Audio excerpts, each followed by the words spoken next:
Welcome to the Slop Farm. Enjoy the video. You'll start by confirming you're signed into the correct Apple ID. This is crucial because iCloud restores are account-specific.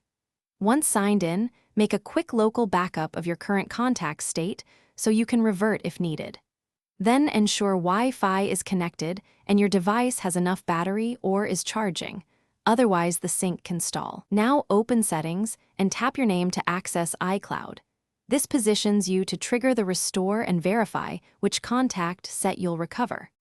On a computer, go to iCloud. And sign in with the exact Apple ID. This gives you the restore archive options you won't see on all mobile devices. Once in, open Account Settings and find Restore Contacts under Advanced. It lists archive snapshots by date and time. Pick the archive that contains the contacts you need and click Restore. When you do this, iCloud merges that snapshot with your current contacts, so make sure you selected the correct timestamp before confirming the action. After initiating the restore, allow a few minutes for iCloud to sync across devices, then open the Contacts app to verify recovered entries.